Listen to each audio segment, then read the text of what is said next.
Many of the PCs that we've reviewed in the past have been top tier PCs worth well over $4,000. But today we've got something a little more modest for normal budgets. This one with the all new, extremely hyped up 9070 XT GPU. On paper, this PC seems like a great deal, but in this video we're going to share with you our experience after thoroughly testing and benchmarking it. This is our 100% honest review of the AVGPC Whirlwind.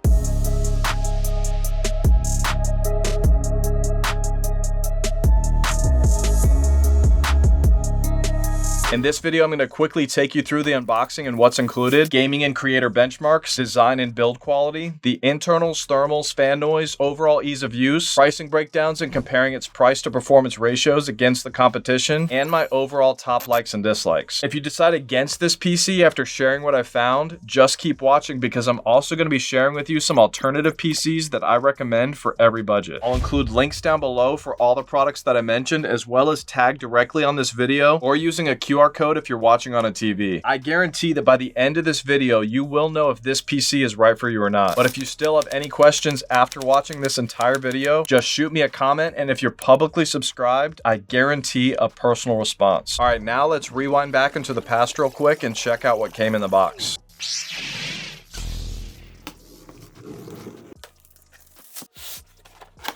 First box in here is the included gaming keyboard. I think this is the quietest membrane keyboard that I've ever used. Nothing too special about the design, but at least it looks pretty cool in the dark. This really inexpensive gaming mouse that was also included actually kind of surprised me. It really doesn't feel cheap at all. The clicks were just as crisp as some $100 mice that I've tested. This also looked pretty cool in the dark. Then we've got another bag in here with only Wi-Fi antennas and your power cable. Literally no other extra cables for your motherboard or power supply, which most gaming pre-builts do include.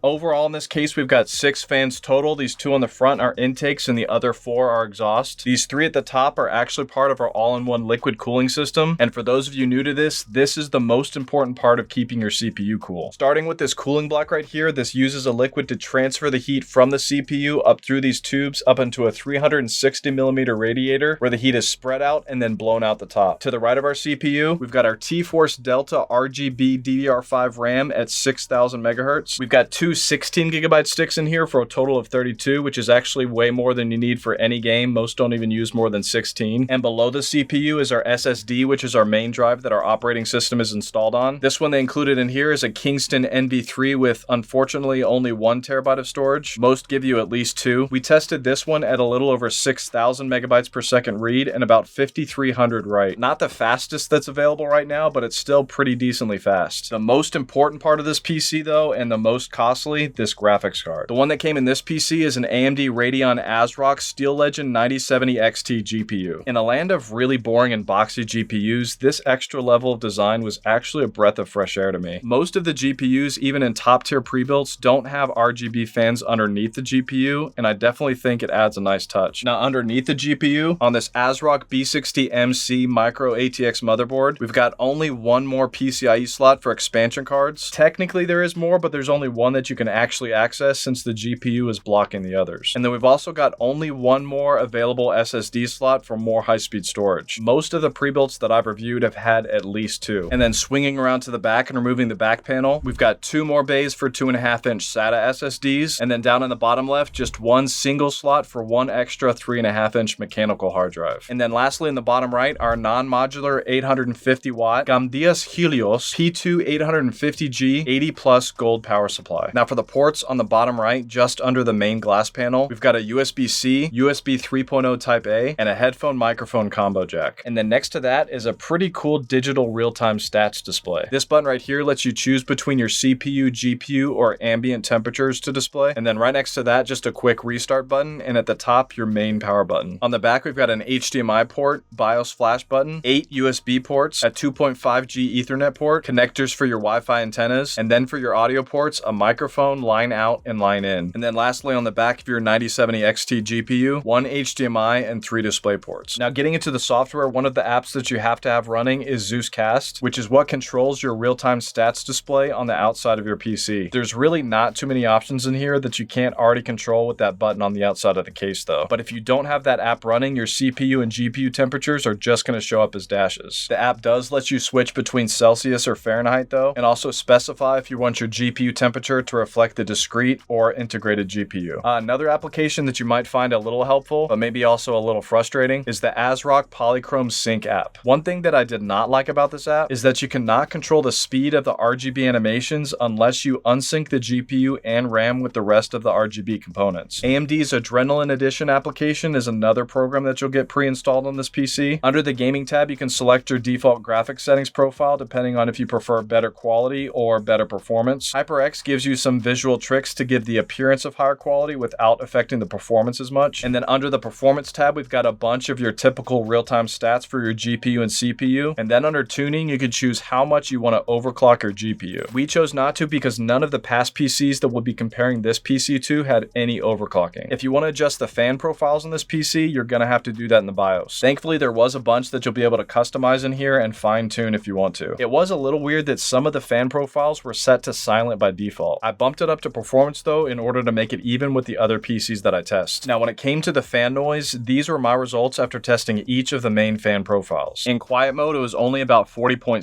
decibels. And then when moving up to performance mode, it only brought the fan noise up to just a little over 41 decibels.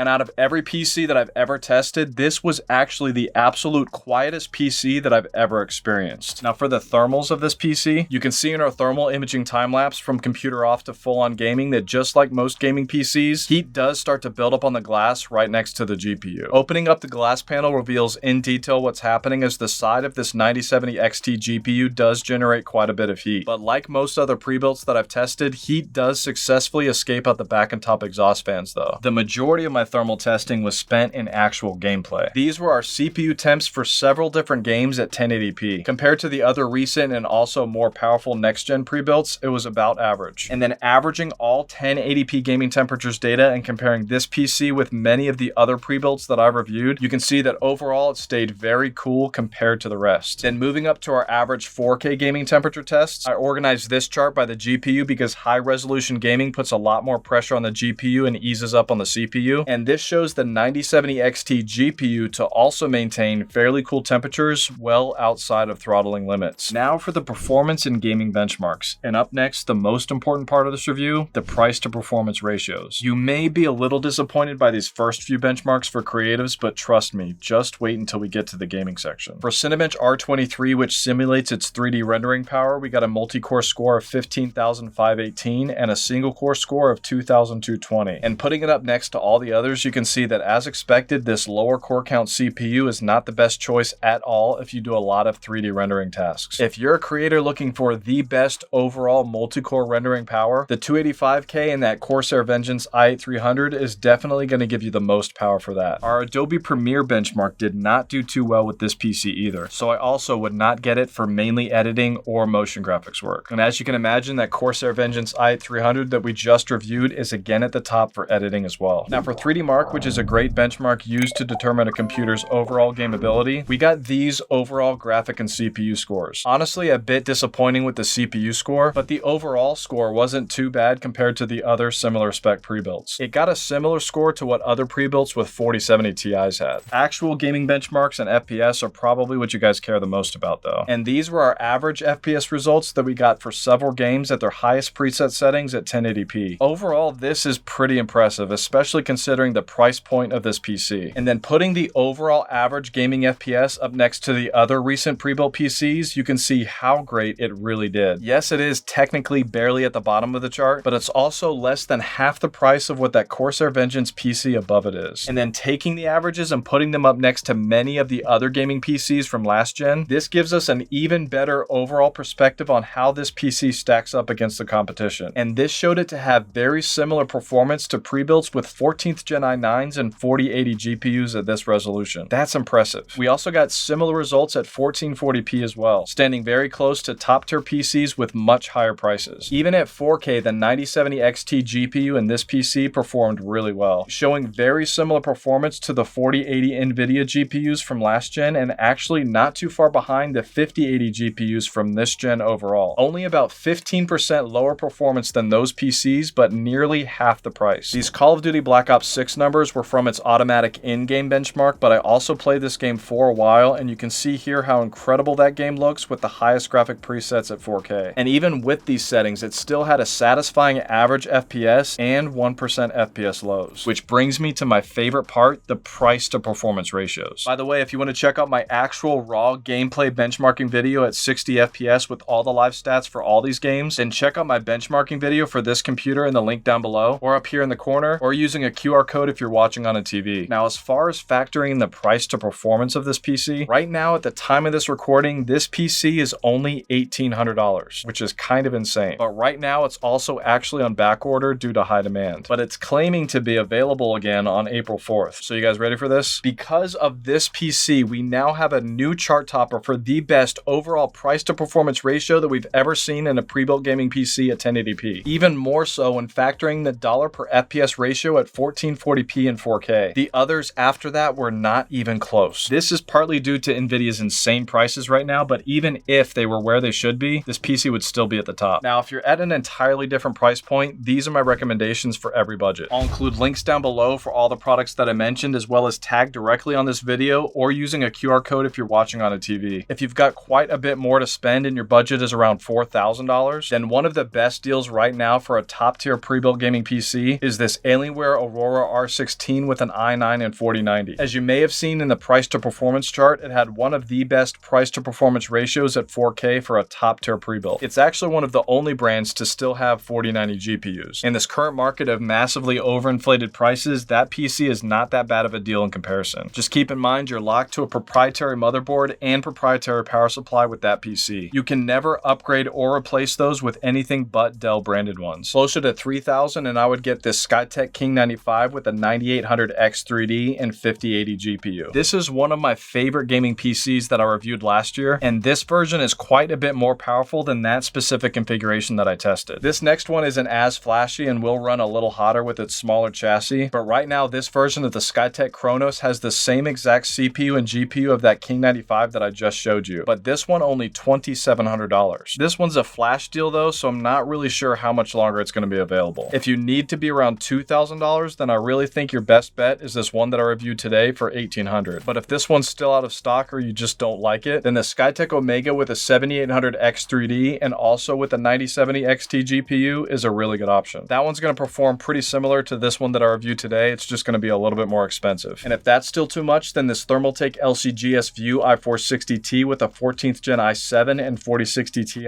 is what I would get for just under $1,300. If you absolutely have to be under $1,000 or you're just now getting into gaming PCs and you want your graphics to at least match that of a PS5 or Xbox Series X, then a pretty semi-decent option would be this ABS Cyclone Aqua for just over $800. That's the bare minimum that I would recommend for semi-decent gaming at low graphics settings though. Overall, my least favorite things about this PC are its lower than average upgradability with only one extra PCIe expansion card slot that you can actually access with the GPU in, only one extra M.2 SSD slot for high-speed storage, the non-modular power supply, and its poor performance with creative applications. But my absolute favorite things about this PC are its gaming performance and its incredibly low price. Also, its incredibly quiet fans. If you do decide to purchase this PC or any of the others that I mentioned, then please remember to use my affiliate links in the comments and description below or tag directly on this video or using a QR code if watching on a TV, as I get a small commission at no cost to you for every single purchase made. And it's actually a major factor in keeping this channel going and getting better and better for you. I'd also like to thank all of my members for their monthly support of this channel. Remember to check out this PC's raw benchmarks video with all the live stats for all these games and exact graphic settings used. Also make sure to like, comment, and subscribe with notifications turned on to stay up to date with all of my latest tech and gaming PCs. PC gaming is awesome, but please do not let it consume your life. What helps me mentally is getting outside, staying active, eating healthy, and spending more time with my family. Also, reading the Bible at least 4 times a week has been shown to massively boost your mental mental health, and I can vouch for that. And if you're a little skeptical about the Bible, then check out the book or documentary, The Case for Christ.